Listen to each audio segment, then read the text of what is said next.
The Technological Order by Jacques Ellul. I refer the reader to my book, La Technique, for an account of my general theses on this subject. I shall confine myself here to recapitulating the points which seem to me to be essential to a sociological study of the problem. Technique has become the new and specific milieu in which man is required to exist, one which has supplanted the old milieu, that is, that of nature. This new technological milieu has the following characteristics. A. It is artificial. B. It is autonomous with respect to values, ideas, and the state. C. It is self-determining in a closed circle. Like nature, it is a closed organization which permits it to be self-determinative independently of all human intervention. D. It grows according to a process which is causal but not directed to ends. E. It is formed by an accumulation of means which have established primacy over ends. F. All its parts are mutually implicated to such a degree that it is impossible to separate them or to settle any technical problem in isolation. The development of the individual techniques is an ambivalent phenomenon. Since technique has become the new milieu, all social phenomena are situated in it. It is incorrect to say that economics, politics, and the sphere of the cultural are influenced or modified by technique. They are rather situated in it, a novel situation modifying all traditional social concepts. Politics, for example, is not modified by technique as one factor among others which operate upon it. The political world is today defined through its relation to the technological society. Traditionally, politics formed a part of a larger social whole. At the present, the converse is the case. Technique comprises organizational and psychosociological techniques. It is useless to hope that the use of techniques of organization will succeed in compensating for the effects of techniques in general, or that the use of psychosociological techniques will assure mankind ascendancy over the technical phenomenon. In the former case, we will doubtless succeed in averting certain technically induced crises, disorders, and serious social disequilibrations, but this will but confirm the fact that technique constitutes a closed circle. In the latter case, we will secure human psychic equilibrium in the technological milieu by avoiding the psychobiologic pathology resulting from the individual techniques taken singly and thereby attain a certain happiness. But these results will come about through the adaptation of human beings to the technical milieu. Psychosociological techniques result in the modification of men in order to render them happily subordinate to their new environment, and by no means imply any kind of human domination over technique. The ideas, judgments, beliefs, and myths of the man of today have already been essentially modified by his technical milieu. It is no longer possible to reflect that, on the one hand, there are techniques which may or may not have an effect on the human being, and on the other, there is the human being himself who is to attempt to invent means to master his techniques and subordinate them to his own ends by making a choice among them. Choices and ends are both based on beliefs, sociological presuppositions, and myths, which are a function of the technological society. Modern man's state of mind is completely dominated by technical values, and his goals are represented only by such progress and happiness as is to be achieved through techniques. Modern man, in choosing, is already incorporated within the technical process and modified in his nature by it. He is no longer in his traditional state of freedom with respect to judgment and choice. To understand the problem posed to us, it is first of all requisite to disembarrass ourselves of certain fake problems. We make too much of the disagreeable features of technical development, for example, urban overcrowding, nervous tension, air pollution, and so forth. I am convinced that all such inconveniences will be done away with by the ongoing evolution of technique itself, and indeed that it is only by means of such evolution that this can happen.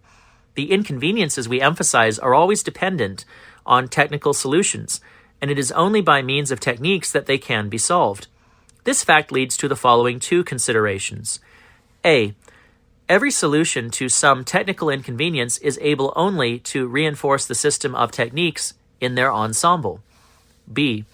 Enmeshed in a process of technical development like our own, The possibilities of human survival are better served by more technique than less, a fact which contributes nothing, however, to the resolution of the basic problem.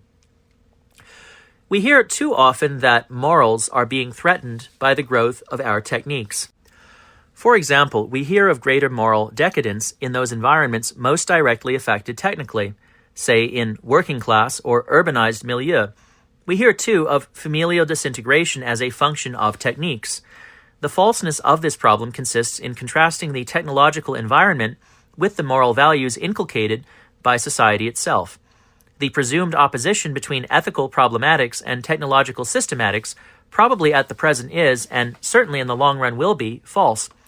The traditional ethical milieu and the traditional moral values are admittedly in process of disappearing, and we are witnessing the creation of a new technological ethics with its own values.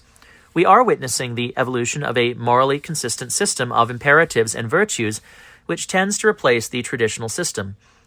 But man is not necessarily left thereby on a morally inferior level, although a moral relativism is indeed implied, an attitude according to which everything is well, provided that the individual obeys some ethic or other.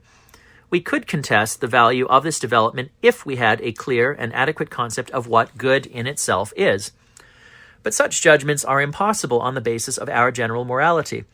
On that level, what we are getting is merely a substitution of a new technological morality for a traditional one which technique has rendered obsolete. We dread the sterilization of art through technique. We hear of the artist's lack of freedom, calm, and the impossibility of meditation in the technological society. This problem is no more real than the two preceding.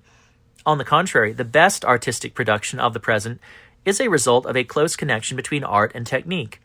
Naturally, new artistic form, expression, and ethic are implied, but this fact does not make art less art than what we traditionally called such. What assuredly is not art is a fixation in congealed forms and a rejection of technical evolution as exemplified, say, in the neoclassicism of the 19th century or in present-day socialist realism. The modern cinema furnishes an artistic response comparable to the Greek theater at its best, and modern music, painting, and poetry express not a canker but an authentic aesthetic expression of mankind plunged into a new technical milieu. One last example of a false problem is our fear that the technological society is completely eliminating instinctive human values and powers. It is held that systematization, organization, rationalized conditions of labor, overly hygienic living conditions, and the like have a tendency to repress the forces of instinct. For some people, the phenomenon of beatniks, blousons noirs, footnote, a kind of French beatnik, and hooligans is explained by youth's violent reaction and the protestation of youth's vital force to a society which is overorganized, overordered, overregulated, in short, technicized. Footnote, the psychoanalyst Jung has much to say along this line. But here too, even if the facts are established beyond question, it is very likely that a superior conception of the technological society will result in the integration of these instinctive, creative, and vital forces. Compensatory mechanisms are already coming into play. The increasing appreciation of the aesthetic eroticism of authors like Henry Miller and the rehabilitation of the Marquis de Sade are good examples. The same holds for music, like the new jazz forms which are escapist and exaltative of instinct. Item, the latest dances. All these things represent a process of défoulement. Footnote, an untranslatable French play on words. Défoulement is an invented word which presumably expresses the opposite of refoulement, that is, repression, which is finding its place in the technological society. In the same way, we are beginning to understand that it is impossible indefinitely to repress or expel religious tendencies and to bring the human race to a perfect rationality. Our fears for our instincts are justified to the degree that technique, instead of provoking conflict, tends rather to absorb it and to integrate instinctive and religious forces by giving them a place within its structure, whether it be by an adaptation of Christianity. Footnote, Teilhard de Chardin represents, in his works, the best example of this, or by the creation of new religious expressions like myths and mystiques, which are in full compatibility with the technological society. Footnote: examples of such myths are happiness, progress, the golden age, etc. The Russians have gone farthest in creating a religion compatible with technique by means of their transformation of communism into a religion. What then is the real problem posed to men by the development of the technological society? It comprises two parts. 1. Is man able to remain master? Footnote: French, sujet. The usual rendering, subject, would indicate exactly the contrary of what is meant here, that is, the opposite of object. The present sense of subject is that in virtue of which it governs a grammatical object, for example. Hence the translation choice of master. Is man able to remain master in a world of means? 2. Can a new civilization appear inclusive of technique? The answer to the first question, and the one most often encountered, seems obvious. Man, who exploits the ensemble of means, is the master of them. Unfortunately, this manner of viewing matters is purely theoretical and superficial. We must remember the autonomous character of technique. We must likewise not lose sight of the fact that the human individual himself is, to an ever greater degree, the object of certain techniques and their procedures. He is the object of pedagogical techniques, psychotechniques, vocational guidance testing, personality and intelligence testing, industrial and group aptitude testing, and so on. In these cases, and in countless others, most men are treated as a collection of objects. But it might be objected, these techniques are exploited by other men, and the exploiters, at least, remain masters. In a certain sense, this is true. The exploiters are masters of the particular techniques they exploit. But they too are subjected to the action of yet other techniques, as, for example, propaganda. Above all, they are spiritually taken over by the technological society. They believe in what they do. They are the most fervent adepts of that society. They themselves have been profoundly technicized. They never in any way affect to despise technique, which to them is a thing good in itself. They never pretend to assign values to technique, which to them is in itself an entity working out its own ends. They never claim to subordinate it to any value because for them, technique is value. It may be objected that these individual techniques have as their end the best adaptation of the individual, the best utilization of his abilities, and in the long run, his happiness. This, in effect, is the objective and the justification of all techniques. One ought not, of course, to confound man's happiness with capacity for mastery with, say, freedom. If the first of all values is happiness, it is likely that man, thanks to his techniques, will be in a position to attain to a certain state of this good. But happiness does not contain everything it is thought to contain, and the absolute disparity between happiness and freedom remains an ever-real theme for our reflections. To say that man should remain subject rather than object in the technological society means two things: that he be capable of giving direction and orientation to technique, and that, to this end, he be able to master it. Up to the present, he has been able to do neither.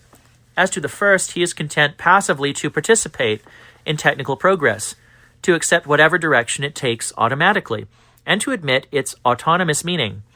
In the circumstances, he can either proclaim that life is an absurdity without meaning or value, or he can predicate a number of indefinitely sophisticated values.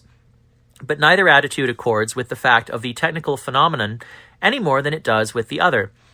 Modern declarations of the absurdity of life are not based on modern technological efflorescence, which none, least of all the existentialists, think an absurdity. And the predication of values is a purely theoretical matter, since these values are not equipped with any means for putting them into practice. It is easy to reach agreement on what they are, but it is quite another matter to make them have any effect whatever on the technological society, or to cause them to be accepted in such a way that techniques must evolve in order to realize them. The values spoken of in the technological society are simply there to justify what is, or they are generalities without consequence, or technical progress realizes them automatically as a matter of course. Put otherwise, neither of the above alternatives is to be taken seriously. The second condition, that man be subject rather than object, i.e. the imperative that he exercise mastery over technical development, is facilely accepted by everyone, but factually it simply does not hold. Even more embarrassing than the question how is the question who. We must ask ourselves realistically and concretely just who is in a position to choose the values which give technique its justification and to exert mastery over it. If such a person or persons are to be found, it must be in the Western world, inclusive of Russia. They certainly are not to be discovered in the bulk of the world's population which inhabits Africa and Asia, who are, as yet, scarcely confronted by technical problems, and who, in any case, are even less aware of the questions involved than we are. Is the arbiter we seek to be found among the philosophers, those thinking specialists? We well know the small influence these gentry exert upon our society, and how the technicians of every order distrust them and rightly refuse to take their reveries seriously. Even if the philosopher could make his voice heard, he would still have to contrive means of mass education so as to communicate an effective message to the masses. Can the technician himself assume mastery over technique? The trouble here is that the technician is always a specialist and cannot make the slightest claim to have mastered any technique but his own. Those for whom technique bears its meaning in itself will scarcely discover the values which lend meaning to what they are doing. They will not even look for them. The only thing they can do is to apply their technical specialty and assist in its refinement. They cannot, in principle, dominate the totality of the technical problem or envisage it in its global dimensions. Ergo, they are completely incapable of mastering it. Can the scientist do it? There, if anywhere, is the great hope. Does not the scientist dominate our techniques? Is he not an intellectual inclined and fit to put basic questions? Unfortunately, we are obliged to re-examine our hopes here when we look at things as they are. We see quickly enough that the scientist is as specialized as the technician, as incapable of general ideas, and as much out of commission as the philosopher. Think of the scientists who, on one tack or another, have addressed themselves to the technical phenomenon. Einstein, Oppenheimer, Carrel.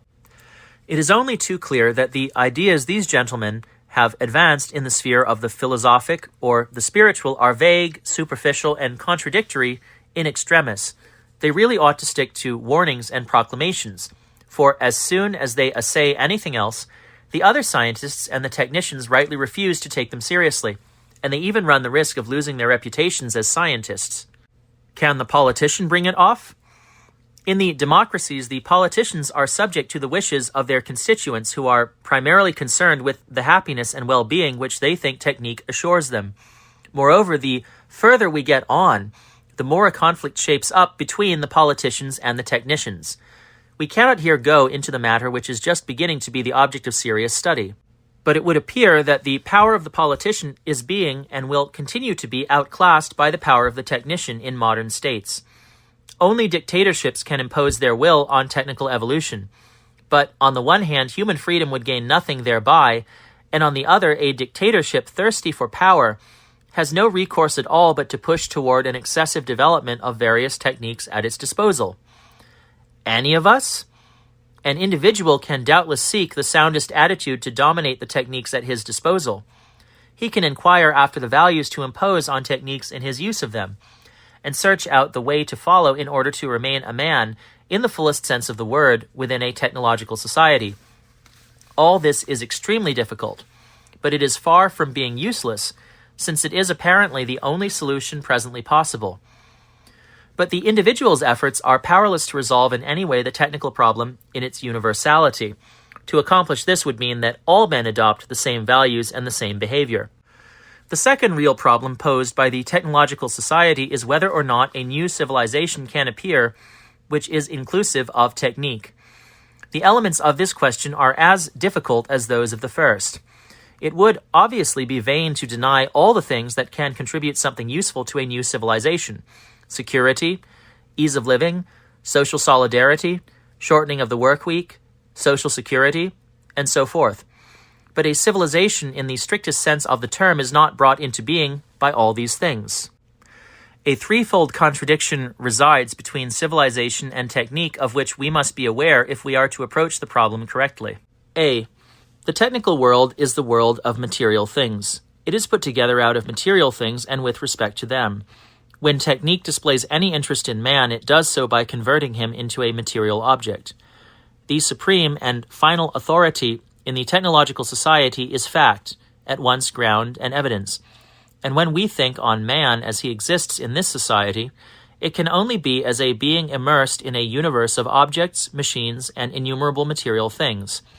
Technique indeed guarantees him such material happiness as material objects can, but the technical society is not and cannot be a genuinely humanist society, since it puts in first place not man but material things. It can only act on man by lessening him and putting him in the way of the quantitative. The radical contradiction referred to exists between technical perfection and human development because such perfection is only to be achieved through quantitative development and necessarily aims exclusively at what is measurable. Human excellence, on the contrary, is of the domain of the qualitative and aims at what is not measurable. Space is lacking here to argue the point that spiritual values cannot evolve as a function of material improvement. The transition from the technically quantitative to the humanly qualitative is an impossible one. In our times, technical growth monopolizes all human forces, passions, intelligences, and virtues in such a way that it is, in practice, nigh impossible to seek and find anywhere any distinctively human excellence. And if this search is impossible, there cannot be any civilization in the proper sense of the term. B. Technical growth leads to a growth of power in the sense of technical means incomparably more effective than anything ever before invented. Power which has as its object only power, in the widest sense of the word. The possibility of action becomes limitless and absolute. For example, we are confronted for the first time with the possibility of the annihilation of all life on Earth, since we have the means to accomplish it. In every sphere of action, we are faced with just such absolute possibilities. Again, by way of example, governmental techniques which amalgamate organizational, psychological, and police techniques tend to lend to government absolute powers. And here I must emphasize a great law which I believe to be essential to the comprehension of the world in which we live, that when power becomes absolute, values disappear. When man is able to accomplish anything at all, there is no value which can be proposed to him.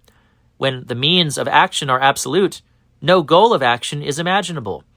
Power eliminates, in proportion to its growth, the boundary between good and evil, between the just and the unjust. We are familiar enough with this phenomenon in totalitarian societies. The distinction between good and evil disappears beginning with the moment that the ground of action, for example, the raison d'etat, or the instinct of the proletariat, claims to have absolute power and thus to incorporate ipso facto all value. Thus it is that the growth of technical means tending to absolutism forbids the appearance of values and condemns to sterility our search for the ethical and the spiritual. Again, where technique has place, there is the implication of the impossibility of the evolution of civilization. C. The third and final contradiction is that technique can never engender freedom. Of course, technique frees mankind from a whole collection of ancient constraints. It is evident, for example, that it liberates him from the limits imposed on him by time and space, that man, through its agency, is free, or at least tending to become free, from famine, excessive heat and cold, the rhythms of the seasons, and from the gloom of night, that the race is freed from certain social constraints through its commerce with the universe, and from its intellectual limitations through its accumulation of information.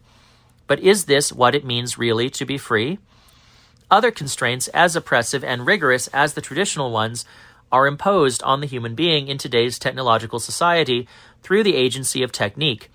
New limits and technical oppressions have taken the place of the older natural constraints, and we certainly cannot aver that much has been gained. The problem is deeper. The operation of technique is the contrary of freedom, an operation of determinism and necessity. Technique is an ensemble of rational and efficient practices, a collection of orders, schemas, and mechanisms. All of this expresses very well a necessary order and a determinate process, but one into which freedom, unorthodoxy, and the sphere of the gratuitous and spontaneous cannot penetrate. All that these last could possibly introduce is discord and disorder. The more technical actions increase in society, the more human autonomy and initiative diminish. The more the human being comes to exist in a world of ever-increasing demands, fortified with technical apparatus possessing its own laws to meet these demands, the more he loses any possibility of free choice and individuality in action. This loss is greatly magnified by the technique's character of self-determination, which makes its appearance among us as a kind of fatality and as a species of perpetually exaggerated necessity. But where freedom is excluded in this way, an authentic civilization has little chance. Confronted in this way by the problem, it is clear to us that no solution can exist, in spite of the writings of all the authors who have concerned themselves with it. They all make an unacceptable premise, that is, rejection of technique and return to a pre-technical society.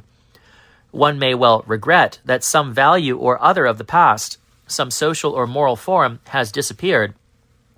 But when one attacks the problem of the technical society, one can scarcely make the serious claim to be able to revive the past, a procedure which, in any case, scarcely seems to have been, globally speaking, much of an improvement over the human situation of today.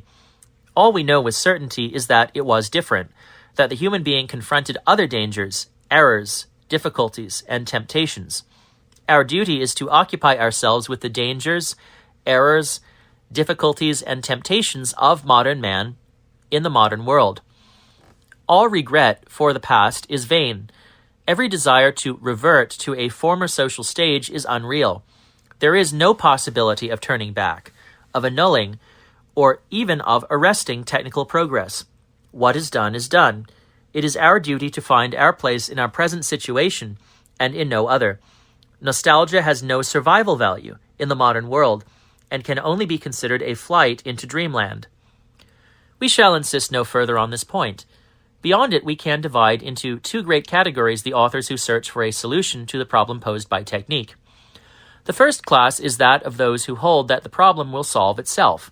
The second of those who hold that the problem demands a great effort, or even a great modification of the whole man. We shall indicate a number of examples drawn from each class, and beg to be excused for choosing to cite principally French authors. Politicians, scientists, and technicians are to be found in the first class. In general, they consider the problem in a very concrete and practical way. Their general notion seems to be that technical progress resolves all difficulties pari passu with their appearance, and that it contains within itself the solution to everything. The sufficient condition for them, therefore, is that technical progress be not arrested. Everything which plagues us today will disappear tomorrow. The primary example of these people is furnished by the Marxists, for whom technical progress is the solution to the plight of the proletariat and all its miseries, and to the problem posed by the exploitation of man by man in the capitalistic world. Technical progress, which is for Marx the motive force of history, necessarily increases the forces of production, and simultaneously produces a progressive conflict between forward-moving factors and stationary social factors like the state, law, ideology, and morality, a conflict occasioning the periodic disappearance of the outmoded factors. Specifically, in the world of the present, conflict necessitates the disappearance of the structures of capitalism, which are so constituted as to be completely unable to absorb the economic results of technical progress, and are hence obliged to vanish. When they do vanish, they of necessity make room for a socialist structure of society, corresponding perfectly to the sound and normal utilization of technique. The Marxist solution to the technical problems is therefore an automatic one, since the transition to socialism is in itself the solution. Everything is ex hypothesi resolved in the socialist society, and humankind finds therein its maturation. Technique, integrated into the socialist society, changes sign. From being destructive, it becomes constructive. From being a means of human exploitation, it becomes humane. The contradiction between the infrastructures and the superstructures disappears. In other words, all the admittedly difficult problems raised in the modern world belong to the structure of capitalism, and not to that of technique. On the one hand, it suffices that social structures become socialist for social problems to disappear. And on the other, society must necessarily become socialist by the very movement of technique. Technique, therefore, carries in itself the response to all the difficulties it raises. A second example of this kind of solution is given by a certain number of technicians. For example, Frisch. All difficulties, according to Frisch, will inevitably be resolved by the technical growth which will bring the technicians to power. Technique admittedly raises certain conflicts and problems, but their cause is that the human race remains attached to certain political ideologies and moralities and loyal to certain outmoded and antiquated humanists whose sole visible function is to provoke discord of heart and head, thereby preventing men from adapting themselves and from entering resolutely into the path of technical progress. Ergo, men are subject to distortions of life and consciousness which have their origin not in technique, but in the conflict between technique and the false values to which men remain attached. These fake values, decrepit sentiments, and outmoded notions must inevitably be eliminated by the invincible progress of technique. In particular, in the political domain, the majority of crises arise from the fact that men are still wedded to certain antique political forms and ideas, for example, democracy. All problems will be resolved if power is delivered into the hands of the technicians who alone are capable of directing technique in its entirety and making of it a positive instrument for human service. This is all the more true in that thanks to the so-called human techniques, for example, propaganda, they will be in a position to take account of the human factor in the technical context. The technocrats will be able to use the totality of technique without destroying the human being, but rather by treating him as he should be treated so as to become simultaneously useful and happy. General power accorded to the technicians become technocrats is the only way out for Frisch, since they are the only ones possessing the necessary competence, and in any case they are being carried to power by the current of history, the fact which alone offers a quick enough solution to technical problems. It is impossible to rely on the general improvement of the human species, a process which would take too long and would be too chancy. For the generality of men, it is necessary to take into account that technique establishes an inevitable discipline, which on the one hand they must accept, and on the other the technocrats will humanize. The third and last example, it is possible that there are many more, is furnished by the economists who, in very different ways, affirm the thesis of the automatic solution. Forestier is a good example of such economists. For him, the first thing to do is to draw up a balance between that which technique is able to deliver and that which it may destroy. In his eyes, there is no real problem. What technique can bring to man is incomparably superior to that which it threatens. Moreover, if difficulties do exist, they are only temporary ones which will be resolved beneficially, as was the case with the similar difficulties of the last century. Nothing decisive is at stake. Man is in no mortal danger. The contrary is the case. Technique produces the foundation, infrastructure, and superstructure which will enable man really to become man. What we have known up to now can only be called the prehistory of a human race so overwhelmed by material cares, famine, and danger that the truly human never had an opportunity to develop into a civilization worthy of the name. Human intellectual, spiritual, and moral life will, according to Forestier, never mature except when life is able to start from a complete satisfaction of its material needs, complete security, including security from famine and disease. The growth of technique, therefore, initiates the genuinely human history of the whole man. This new type of human being will clearly be different from what we have hitherto known, but this fact should occasion no complaint or fear.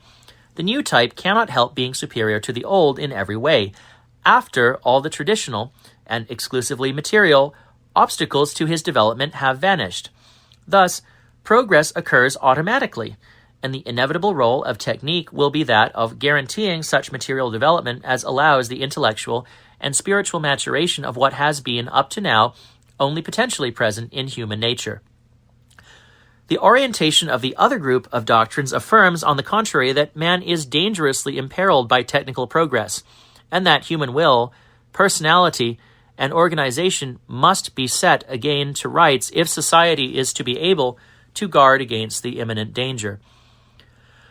Unfortunately, these doctrines share with their opposites the quality of being too optimistic, in that they affirm that their thesis is even feasible, and that man is really capable of the rectifications proposed. I will give 3 very different examples of this. noting that the attitude in question is generally due to philosophers and theologians.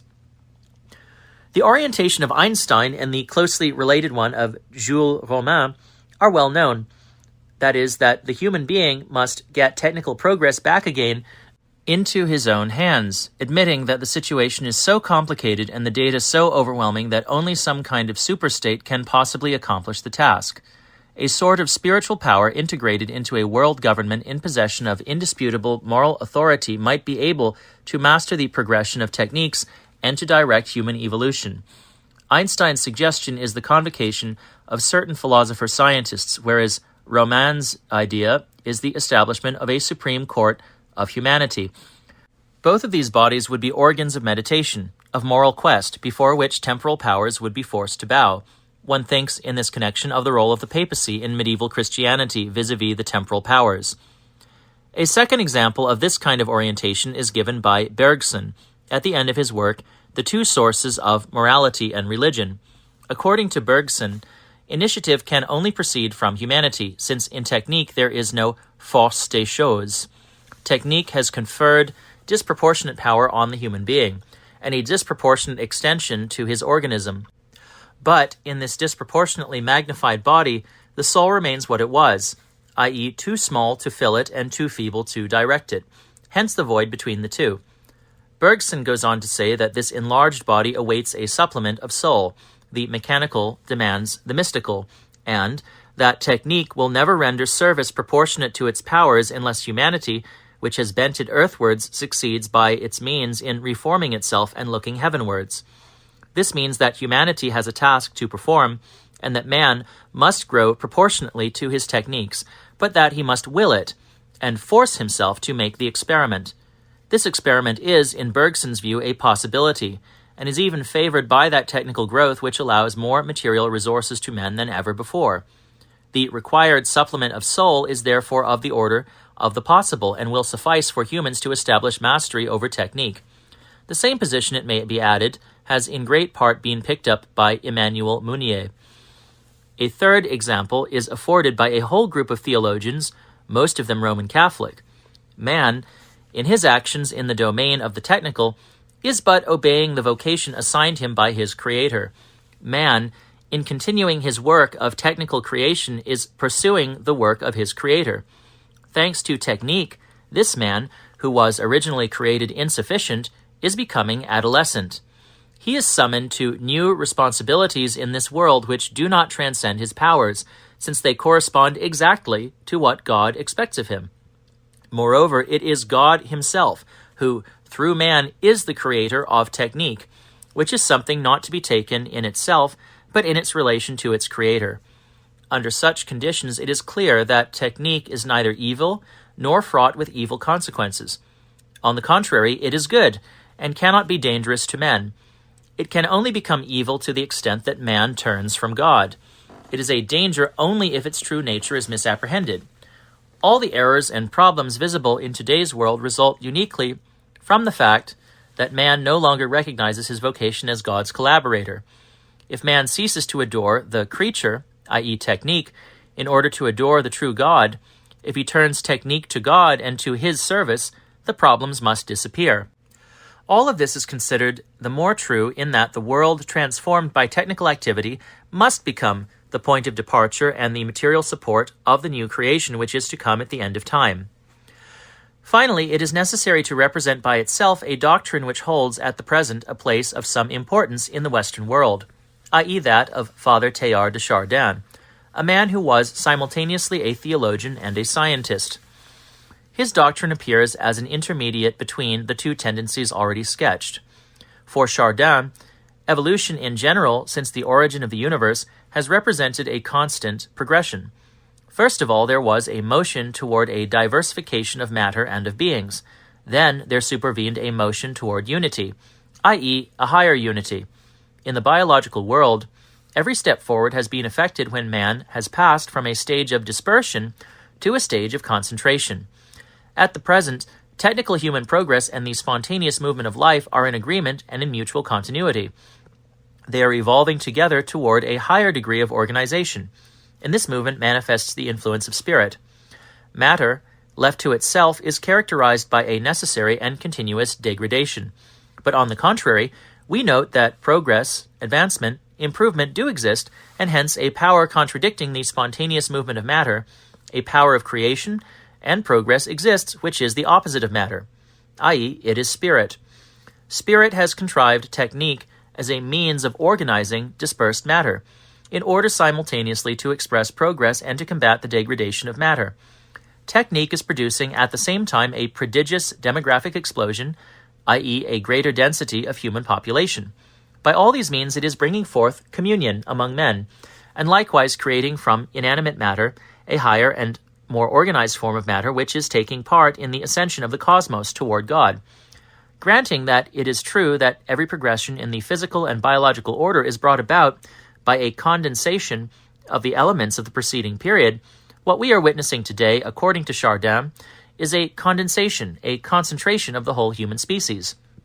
Technique, in producing this, possesses a function of unification inside humanity, so that humanity becomes able thereby to have access to a sort of unity. Technical progress is therefore synonymous with socialization, the latter being but the political and economic sign of communion among men, the temporary expression of the condensation of the human species into a whole. Technique is the irreversible agent of this condensation. It prepares the new step forward which humanity must make. When men cease to be individual and separate units, and altogether form a total and indissoluble communion, then humanity will be a single body. This material concentration is always accompanied by a spiritual, i.e., a maturation of the spirit, the commencement of a new species of life. Thanks to technique, there is socialization, the progressive concentration on a planetary scale of disseminated spiritual personalities into a suprapersonal unity. This mutation leads to another man, spiritual and unique, and means that humanity in its ensemble and in its unity has attained the supreme goal, i.e., its fusion with that glorious Christ who must appear at the end of time. Thus, Chardin holds that in technical progress man is Christified, and that technical evolution tends inevitably to the edification of the cosmic Christ. It is clear that in Chardin's grandiose perspective, the individual problems, difficulties, and mishaps of technique are negligible. It is likewise clear how Chardin's doctrine lies midway between the two preceding ones. On the one hand, it affirms a natural and involuntary ascension of man, a process inclusive of biology, history, and the like, evolving as a kind of will of God in which technique has its proper place. And on the other, it affirms that the evolution in question implies consciousness and an intense involvement on the part of man, who is proceeding to socialization and thus committing himself to this mutation.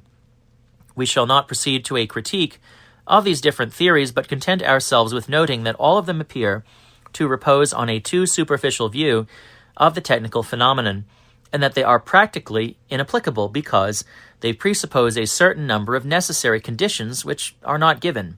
None of these theories, therefore, can be deemed satisfactory. It does not seem that at the present we are in a position to give a satisfactory reply to the complex of technical problems. All that appears possible is to inquire into the above-mentioned necessary conditions for a possible solution. In any case, it seems to me that we can set forth the following thesis.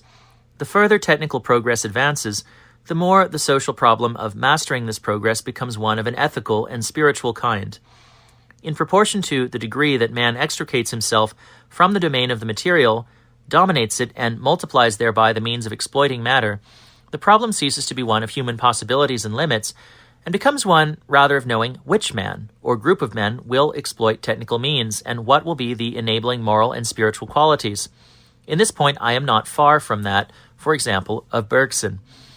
It is essential not to consider the problem resolved once this has been said. The current attitude is false, according to which, once a matter has been pronounced a matter of morality, it is something simple and also automatically resolvable. On the contrary, the more decision depends on a man or a group of them, the more difficult it appears if we take a realistic view of the matter and refuse to admit a priori that man is good, democratic, liberal, reasonable, and so on. The difficulty resides in the following points. A. It is impossible to trust the spontaneous employment which men will make of the available technical means. B. Man, as we have already indicated, is integrated into the technological process. C. If we desire to preserve man's freedom, dignity, and responsibility, it is precluded to act upon him by technical means, like psychology and so forth.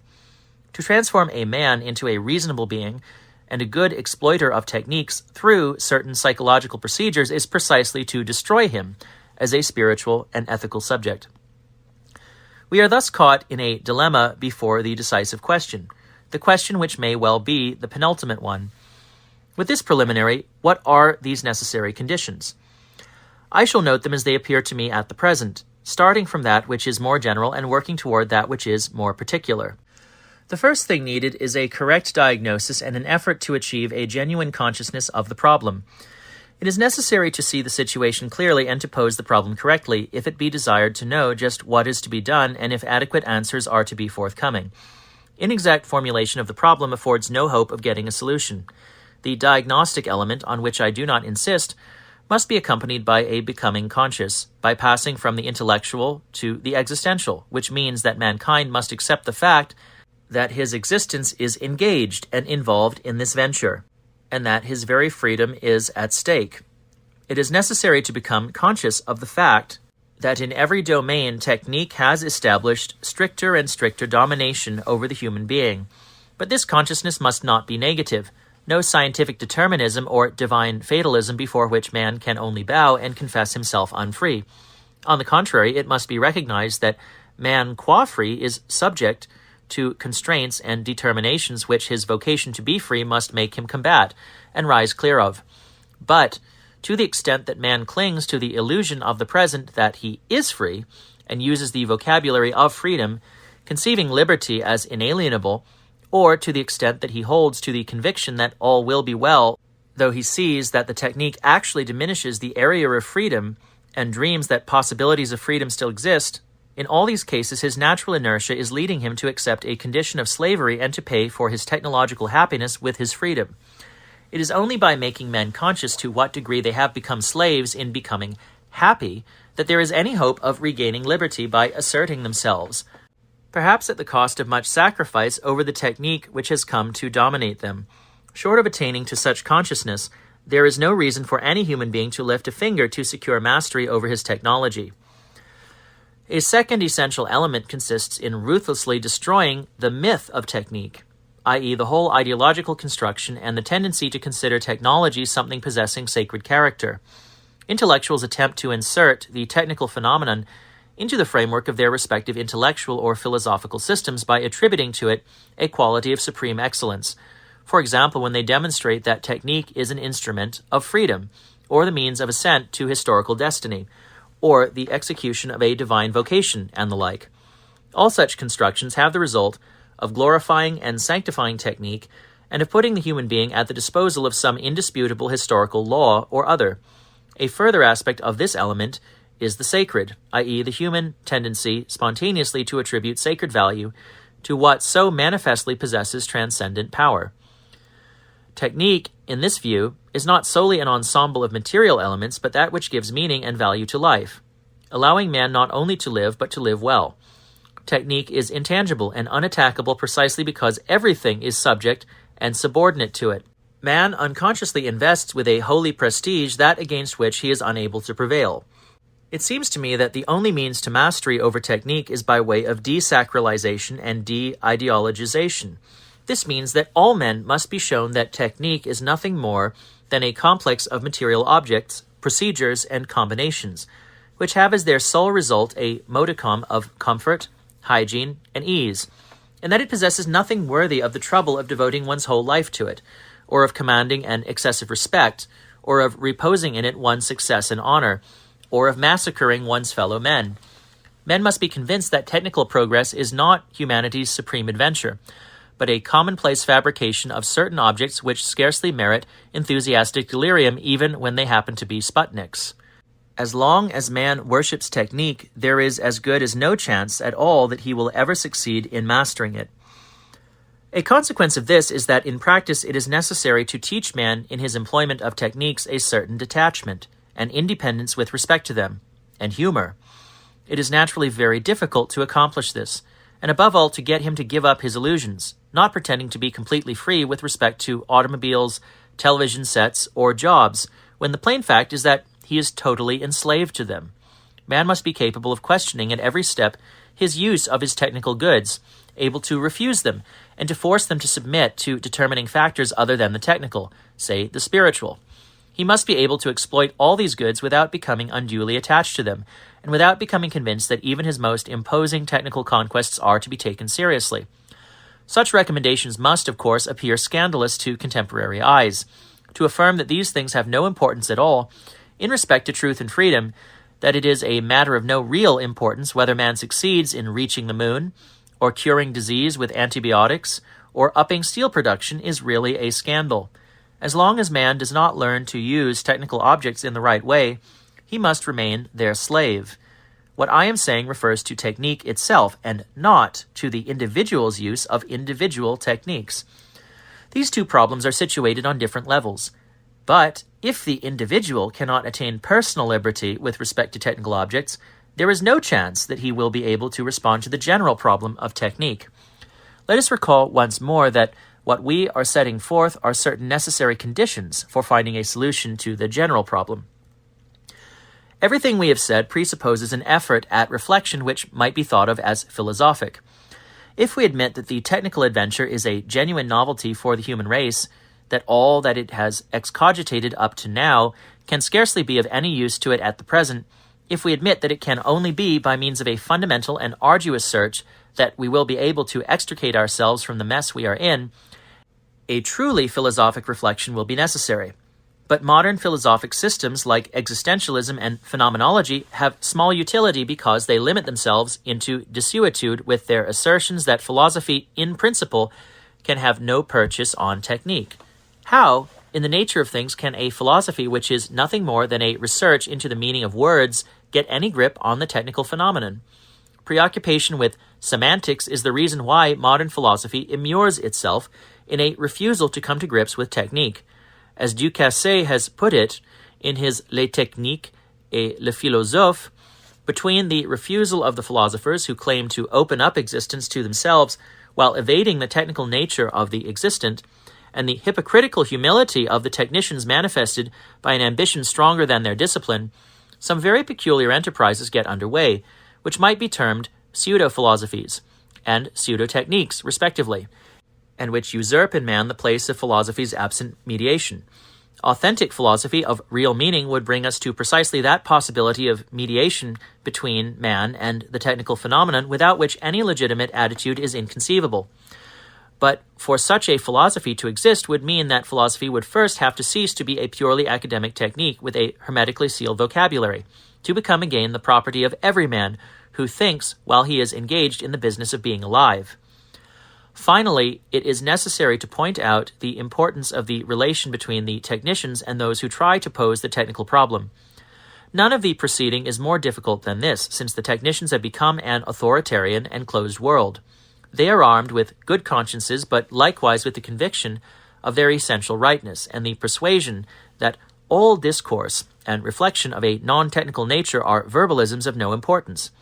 To get them to engage in the dialogue or to question their own creation is an almost superhuman task. The more so that he who will enter this dialogue must be completely aware of what he wants, just what the technician is driving at, and what the technician is able to grasp of the problem. But as long as such interchange does not take place, nothing will happen, since influencing technique necessarily means influencing the technicians. It seems to me that this dialogue can only come about by making contact which will represent a permanent and basic confrontation between technique's pretensions to resolve all human problems and the human will to escape technical determinism. Such, I think, are the 5 conditions necessary that an opening on the technical problem can even become a possibility.